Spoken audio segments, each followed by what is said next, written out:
తెలతెలవారుతున్నప్పుడు సెట్లో అడుగుపెట్టి full lights వెలుగుతున్న మిర్రర్ ముందు కూర్చొని స్టాఫ్తో కబుర్లు చెబుతూ మేకప్ వేసుకుంటూ హెయిర్ స్టైల్ సెలెక్ట్ చేసుకుంటూ మధ్య మధ్యలో సోషల్ మీడియాలోకి తొంగి చూస్తూ ఉంటే ఆ కిక్ ఎలా ఉంటుందో తెలుసా అని ఊరించి ఊరించి చెబుతున్నారు జిగేల్ రాణి. ఇంతకీ ఇన్ని మాటలు ఇప్పుడెందుకు చెబుతున్నట్టు మేడం జీ?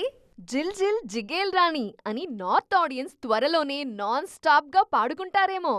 ఏమో ఏంటి, ఖచ్చితంగా పాడుకుంటారు. ఇన్నాళ్ళు ఏదో మిస్ఫైర్ అయింది కానీ ఈసారి మాత్రం గురి తప్పదు అనంటున్నారు పూజా హెగ్డే.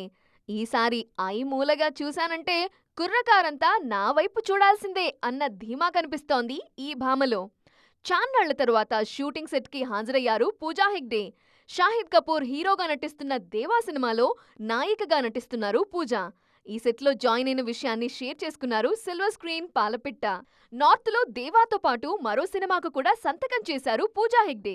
సౌత్లో యమ క్రేజ్ ఉన్నప్పుడు నార్త్ ప్రాజెక్టులు కూడా అంతే గట్టిగా పూజా తలుపులు తట్టాయి. నార్త్కి ప్రిఫరెన్స్ ఇచ్చిన పూజ సౌత్ని లైట్ తీసుకున్నారు.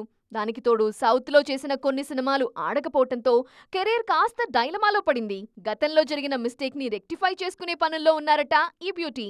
సౌత్ నుండి మంచి ఆఫర్ వస్తే తప్పకుండా సైన్ చేయాలనుకుంటున్నారట. ఐకాన్ స్టార్ అల్లు అర్జున్ హీరోగా అట్లీ దర్శకత్వం వహించే సినిమాలో నాయికగా బుట్టబొమ్మను అనుకుంటున్నట్లు వార్తలొస్తున్నాయి. అదే నిజమైతే మాత్రం బుట్టబొమ్మ కెరీర్ మళ్లీ గాడిలో పడ్డట్టే.